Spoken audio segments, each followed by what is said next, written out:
Assalamualaikum warahmatullahi wabarakatuh. Kami sampaikan kepada Bapak Kasatpol PP yang terhormat, dengan ini kami menyampaikan, melaporkan kepada negara, dengan tanpa maksud apapun. Kami hanya menyampaikan keresahan kami dan kegundahan kami terkait ulah dan kelakuan saudara Jaryo atau pemilik akun Aryo Singgih yang selalu mengekspos mantan istri saya dan kedekatannya dengannya. Hari ini sangat menciderai perasaan saya dan merugikan kode etik istri saya dan mantan istri saya. Dalam hal ini tidak dalam rangka pekerjaan, tetapi ada sesuatu muatan-muatan sentimen atau muatan sara tertentu yang menebarkan kebencian secara terselubung kepada saya, atau penghinaan yang dikit-dikit mengatakan saya miskin dan menyindir saya tidak punya etika dan lain sebagainya. Hal ini memberatkan saya dan belakangan ini menjadi permasalahan bahwa saudara Jaryo ini waktu-waktu sering melakukan teror kepada kami, ya, mengebel dengan tanpa aturan jam 10 malam, jam 12 malam. Apakah ini saudara Jaryo itu maksud tertentu?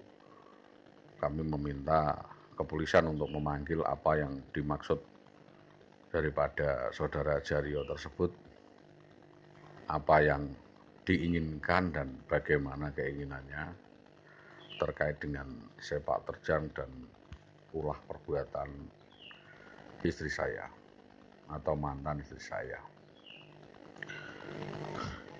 Dalam hal ini saya tidak melaporkan apa-apa, hanya saya mengindikasikan melakukan tindakan preventif.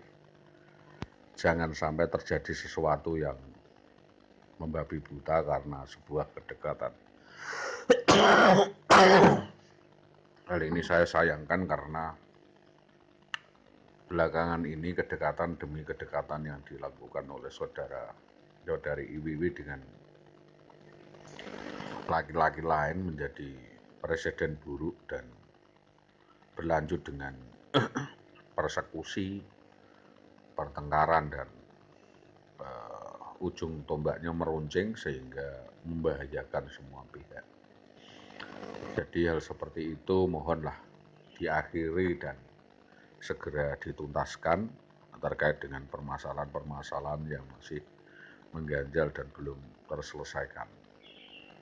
Maka dalam ini saya menyampaikan keberatan ini, nota keberatan ini kepada Sabara, ya, kepada Humas di Polsek Tambak Romo untuk membantu mengklarifikasi persoalan ini, karena saudara Jaryo ini belakangan ini melakukan teror dan intimidasi kepada saya, dan saya merasakan resah atas perbuatan itu dan tidak nyaman, terutama akan perbuatan-perbuatan apa yang dimaksud. Saya hanya menyampaikan bahwa saudara Indah Wayu Widiawati terjerat banyak permasalahan, terutama adalah permasalahan utang piutang. Saya cuma menyampaikan itu. Sedangkan terlepas dari itu, apakah utang piutang itu menjadi kriminal pidana atau tidak, ranahnya itu nanti kepada kepolisian sendiri. Apakah kepolisian bisa menetapkan saudara IWW menjadi tersangka? Karena apa? Di sini tidak ada yang dirugikan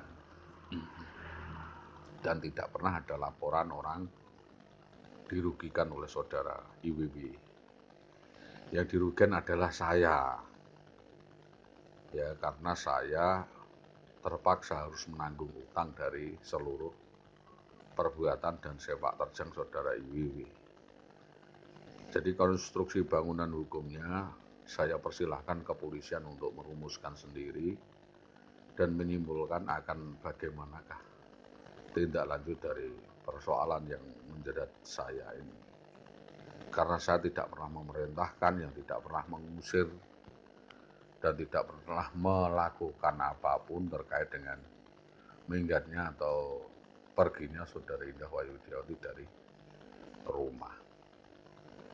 Saya sudah sampaikan indikasi perginya Saudara Iwiwi dari rumah desa Karangkonang adalah dugaan ada hubungan khusus atau perselingkuhan atau kawin gendak yang dilakukannya dengan beberapa oknum pejabat dan oknum anggota kepolisian atau cinta segitiga atau Salome satu lubang rame-rame. Waktu itu yang santer dibicarakan adalah hubungannya dengan Saudara Story, Kepala Dewan, ya, Dewan di Gerindra, terus hubungan khususnya dengan Kepala Dinas Pendidikan Tambaromo, Pak Jayus Setianto.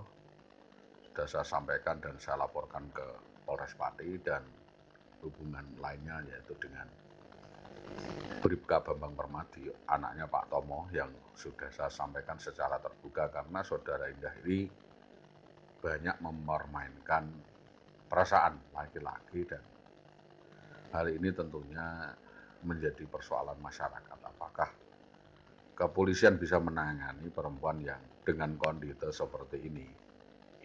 Ini yang saya sampaikan. Mudah-mudahan hal yang saya sampaikan ini masih menjadi perantara, atau saya hanya perantara. Saya salah satu korban yang menjadi perantara dari teman-teman rekan-rekan yang menjadi korban. Bahwa perlu diketahui masyarakat semuanya dan pihak terkait, Saudara Iwiwi ini banyak melakukan penipuan, manipulasi, money laundry, dan PKPU atau tindak pidana pencucian uang TPPU dengan cara utang, ya. Utang dengan memborokkan benda, harta benda orang lain atau surat berharga milik orang lain dengan modus kedekatan. Ya, modusnya entah itu ngeles anaknya, lalu dekat dengan ibunya, lalu dekat dengan bapaknya, terjadilah kedekatan seperti keluarga itu sehingga dia gampang untuk pinjam. Mulai meminjam terkecil sepatu, pakaian, dan sebagainya. Lalu terakhir dia akan menguras seluruh milik orang lain. Entah itu sertifikat, benda-benda berharga. Dia pinjam mobil, nanti digadekan. Setelah menggadekan lalu kabur, hilang, pindah kos, dan lain sebagainya. Hal seperti itu dilakukan sejak berada di Magelang. Jadi perbuatan seperti ini oleh Saudara Iwiwi sudah sering dilakukan sejak mulai di Solo. Di Solo juga dia menipu Cina, menipu seorang Cina waktu masih kerja di pabrik. Setelah mendapatkan uang, dia tidak kerja di pabrik lagi, lalu pulang di rumah, lalu dibawa ke Malaysia oleh saudara, ya, dibawa ke Malaysia, berkunjung di Malaysia, dibawa oleh Muhammad bin Abdul Qadir atau Muhammad bin Qadir, ditawarkan untuk menikah dengan sana, tetapi tidak diizinkan karena mungkin punya sifat licik seperti ini. Lalu juga menipu orang Batam Riau, dan di Jakarta juga menipu orang bernama Soleman, ya, Soleman dan Mas Yon gitu ya. Banyak sekali laki-laki yang menjadi korban tipu daya daripada perbuatan ulah Saudari Indah Wahyudiawati.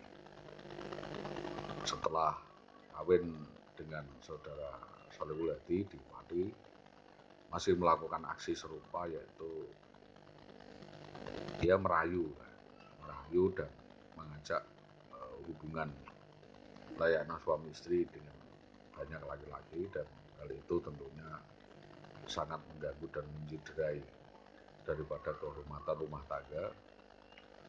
Sudah diperingatkan berkali-kali tidak digubris dan tidak menjadi perhatian.